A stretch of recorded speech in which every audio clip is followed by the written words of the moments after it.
name's Amanda Grapperhouse, and I'm a student pharmacist at St. Louis College of Pharmacy. A group of us got together and researched more into ADHD to help parents of children with ADHD. So other members in the group were Danielle Offield, Sabra Peters, Amy Richter, and Jenna Haynes. We had a strong desire to look into ADHD, so we looked into websites, news media, social media, to try and help your children. So here's the brochure that we made.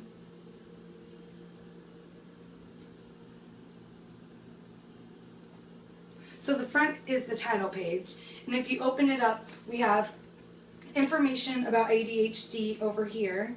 In the middle, we have news media and social media, and then over on this side, we have information about websites. So starting with what is ADHD, it stands for Attention Deficit Hyperactivity Disorder, and it's very common in children. It affects about 8.4% of children ages 3 to 17. It's a disorder that affects your children's behavior, and some common signs that your child might have ADHD is excessive talking, fidgeting,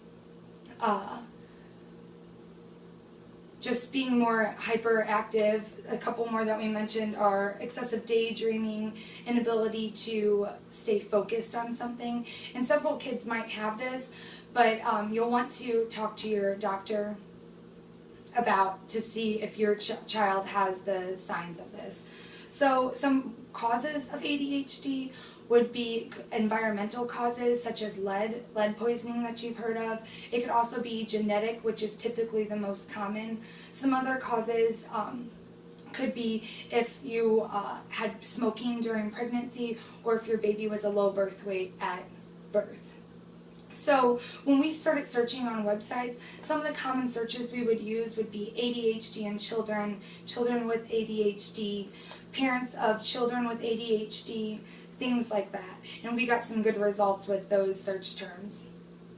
So when we started looking into news media, it's important to remember that news media, typically they don't have a lot of room to write an entire story. They might be limited on the space that they have.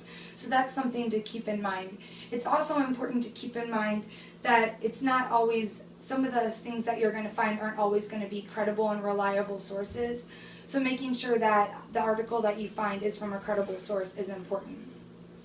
So then we looked at some social media sites. Everybody's pretty familiar with these. They're your Facebook, your blogs, your Twitters, YouTube videos you could use.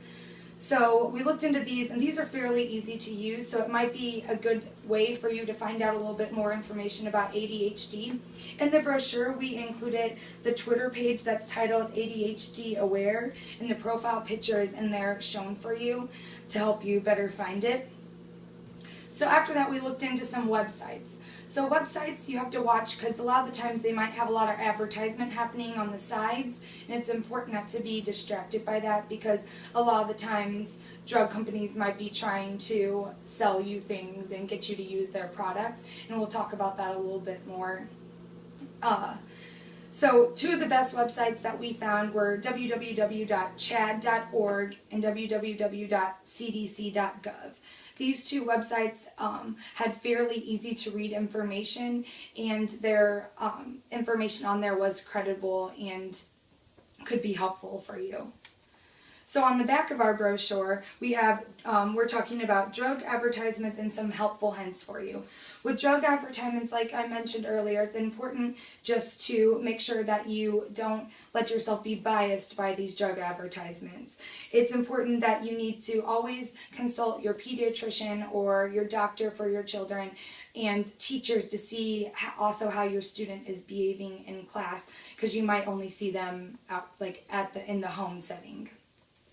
So this last page, which is really a really helpful page, I think, is some helpful hints for your child to help them with their ADHD. So one thing is you want to avoid sweet foods, help them have a healthier diet. You want to avoid greasy, fatty foods. Let them go outside and play and get their excess energy off. You want to give them only one instruction at a time to help them be able to focus on that. You want to avoid any outside distractions when they're trying to do homework or be productive.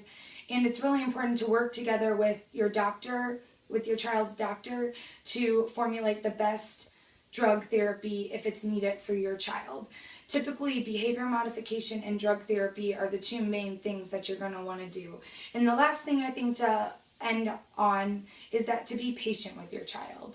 That's a very important thing to help them grow and help them understand and help with their ADHD.